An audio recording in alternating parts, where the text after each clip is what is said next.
Proses waktu itu, Johan Budi, juru bicara waktu itu, belum humas dia, masih juru bicara, menghadap saya ke ruangan pagi-pagi. Menunjukkan HP-nya, Pak saya diteror, ini kalimatnya. Saya bilang sudah Johan tenang saja, nah, tugas kita emang seperti itu dan akan mendapatkan dampak seperti itu. Kita kerja terus, jangan terpengaruh. Yang dengan sampai hal-hal seperti menyakiti itu. fisik Pak Antasari, ada tidak di zaman Anda, Pak? Kalau sampai fisik yang terjadi tidak ada ya, kecuali hampir terjadi ada. Apa itu, Pak?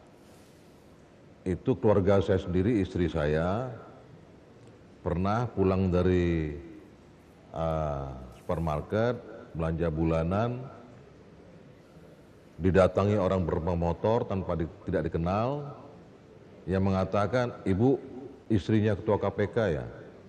Istri saya bilang, iya, tolong sampaikan bapak, KPK itu, belah, saya tidak sanggup untuk menyebutkannya, kata-kata kotor gitu. Itu satu. Kedua, 2 minggu sebelum saya diproses, di atas jembatan layang Mall Ciputra, saya dihantam depan belakang kendaraan saya. Saya pakai sedan Camry pada waktu itu, motong mobil saya tidak bisa maju, dari belakang dihajar lagi. Ketika itu, ajudan saya turun, dia bilang, Pak kita jalan terus. Saya tanya supir, bisa nggak kamu? Oh ada celah Pak, kita langsung aja masuk. Kabur kita. Baik. Pak Antasari, sebelum saya beralih ke Mas Donald, siapa kemudian yang paling berkepentingan untuk mengganggu KPK, utamanya Novel Baswedan?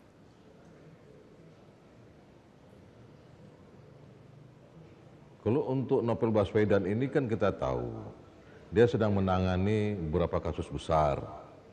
Dan memang Novel Baswedan ini anak cerdas. Saya tahu persis sejak saya masih ketua KPK. Kalau setiap hadir gelar perkara itu dia cerdas. Cepat sekali dia mendapatkan titik-titik krusial tentang kesalahan seorang itu dari fakta-fakta yang ada. Nah, siapa yang melakukan ini? Saya pikir ya kita tidak menuduh ya. Tapi kita menerapkan teori kausalitas, sepenyebabnya, ya saya kira ada kata lain, adalah perkara-perkara yang sedang ditangani, yang ingin tidak diteruskan perkaranya itu. Yang ingin tidak diteruskan. Saya akan ke Mas Donald sekarang. Pak Antasari mohon ditahan di sana terlebih dahulu. Saat ini Novel adalah kasatgas untuk penyidikan mega skandal korupsi IKTP. Adakah hubungannya teror ini dengan kasus IKTP, Mas Donald? Iya, teror yang dicoba atau intimidasi yang dilakukan terhadap Novel Baswedan, yang pertama ini bukan yang pertama kali. Di beberapa waktu yang lalu di tahun 2015, Novel juga pernah ditabrak motor dari sebuah kendaraan dan itu tidak jauh dari gedung KPK. Cuma kasusnya tidak di blow up karena KPK memilih untuk menutup ke publik soal itu. Tapi tidak jauh berselang ketika KPK menangani kasus IKTP, publik tahu bahwa Novel merupakan kasatgas dalam penanganan kasus ini dengan dugaan kerugian negara 2,3 triliun dengan puluhan aktor yang diduga terlibat dan itu kelas berat semua. Politisi DPR, kemudian elit-elit partai politik. Tentu sulit untuk tidak mengaitkan kasus ini dengan apa yang terjadi terkait dengan Novel Baswedan. Sangat mungkin ada orang yang memang punya kepentingan di dalam kasus ini. Apalagi kita mendengar pernyataan pimpinan KPK beberapa waktu lalu, Pak Agus, bahwa akan ada tersangka baru di dalam kasus IKTP. Ada juga cegah yang baru saja disampaikan KPK kepada Dirjen Imigrasi.